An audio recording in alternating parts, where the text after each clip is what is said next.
बच्चों, आज हम चैप्टर 8 सर्वनाम पढ़ेंगे। सर्वनाम यानी सबका नाम। इसका शाब्दिक अर्थ होता है सबका नाम। जहाँ हम किसी के नाम की जगह जिन शब्दों का प्रयोग करते हैं उसे सर्वनाम कहते हैं। इसकी परिभाषा है संज्ञा के स्थान पर प्रयुक्त होने वाले शब्द सर्वनाम कहलाते हैं। अब आप ये पूछेंगे कि संज्ञा की जगह हमें सर्वनाम शब्दों का प्रयोग क्यों करना पड़ता है। तो इसका अर्थ ये है कि जैसे हम कोई वाक्य बोलते हैं और उसमें अगर हम किसी नाम को बार बार रिपीट करें, जैसे रमेश मेधावी छात्र है, वह रमेश कक्षा में प्रथम आता है, रमेश रोज स्कूल जाता है। अगर ये हम कहेंगे तो इसमें आपको क्या सुनाई पड़ रहा है? रमेश। तो आपको रमेश याद रहेगा, बाकी चीज़ें भूल जाएंगी।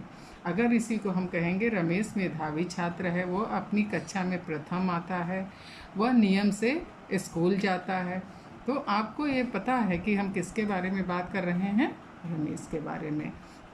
तो ये सुनने में भी अच्छा लगता है और वाक्य स्पष्ट भी हो जाता है। तो इसीलिए वाक्य को सुंदर बनाने के लिए हम संज्ञा के स्थान पर सर्वनाम शब्दों के प्रयोग करते हैं कि किसी शब्द की बार बार पुनरावृत्ति न हो। इसको रोकने के लिए हम संज्ञा के स्थान पर सर्वनाम शब्दों का प्रयोग करते हैं।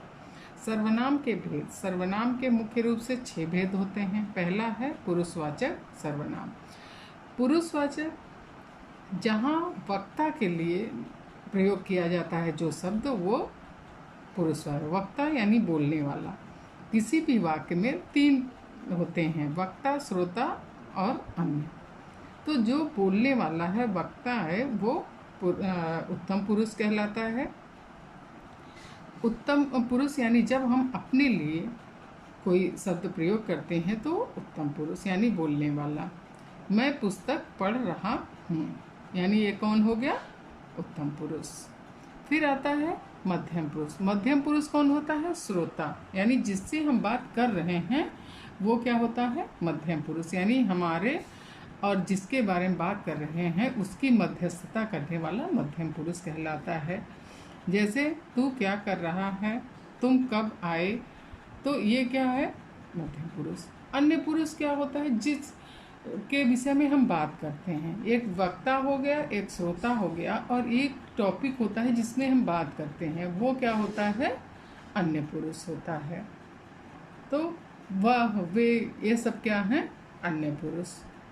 तो ये हो गया पुरुषवाचक सर्वनाम। अब आते हैं हम निश्चयवाचक सर्वनाम। जो सर्वनाम किसी निश्चित व्यक्ति, वस्तु, स्थान के बारे में बोध कराता है उसे हम निश्चयवाचक सर्वनाम कहते हैं। जैसे यह मेरी घड़ी है, यह हमारा घर है, यह सीमा की कोठी है, यानी ये निश्चित है कि यह घड़ी किसकी है? मेरी है। ये घर मेरा है, ये सीमा की कोठी है। तो जहाँ जो चीज़ें निश्चित होती हैं वहाँ निश्चयवाचक सर्वनाम का प्रयोग किया जाता है। अनिश्चयवाचक सर्वनाम, जहाँ कुछ भी निश्चित नहीं होता, हमें कुछ पता नहीं रहता, वहाँ होता है अनिश्चयवाचक। जैसे कोई आ रहा है, हमें नहीं पता है कि आने वाला कौन है। दूध में कुछ पड़ा है, ये तो दिखाई दे रहा है कि दूध में कुछ है, लेकिन क्या है ये हमें पता नहीं है। फिर आता है प्रश्नवाचक। प्रश्नवाचक सर्वनाम वो होता है जिसमें हम कोई प्रश्न पूछते हैं, प्रश्न करते हैं। ऐसे कौन आया है, मोहन क्या लाया है, हमें कहाँ जाना है, ये शब्द का प्रयोग करते हैं, यानी इसमें क्वेश्चन मार्क रहता है। तो ये क्या हो गया? प्रश्नवाचक। फिर आता है संबंधवाचक सर्वनाम। संबंधवाचक सर्वनाम वो है कि जो 2 वाक्यों को आपस में जोड़ता है, उनमें संबंध बताता है, वो संबंधवाचक सर्वनाम होता है। जैसे जो मेहनत करेगा सो पास हो गया, यानी कौन पास होगा? जो मेहनत करेगा। जैसा करोगे वैसा भरोगे, यानी हम जैसा काम करेंगे हमें वैसा ही फल मिलेगा। निजवाचक सर्वनाम। निजवाचक सर्वनाम वो होता है जहाँ हम अपने लिए, जो संबोधन हम अपने लिए करते हैं, वहाँ निजवाचक सर्वनाम होता है। इसका चिन्ह है स्वयं, अपने आप, खुद। जैसे वह आप आया था, यानी कि वह अपने आप ही आया था। गांधी जी अपने आप काम करते थे। यानी गांधी जी किसी और से नहीं काम करते, किससे कराते थे? अपने आप कर लेते थे। मैं ये काम स्वयं कर लूँगा। तो आप, अपने आप, स्वयं, ये शब्द कौन से हैं? निजवाचक सर्वनाम। सर्वनाम के संबंध में कुछ ध्यान देने योग्य बातें, जैसे कि लिंग के कारण कभी सर्वनाम में कोई परिवर्तन नहीं होता है। आदर देने के लिए हम अक्सर एक वचन के में भी बहुवचन का प्रयोग करते हैं। जैसे पिताजी दफ्तर गए हैं।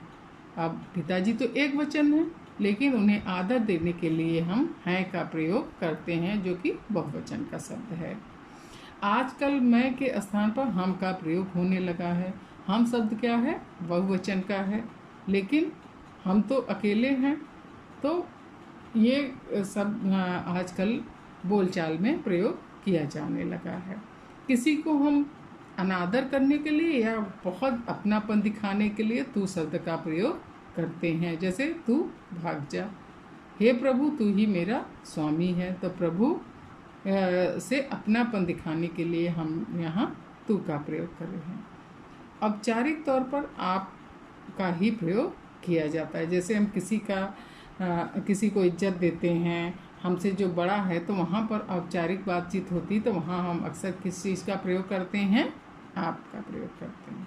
बस आज के लिए इतना ही। हमारे ख्याल से आप लोग को सर्वनाम समझ में आ गया होगा।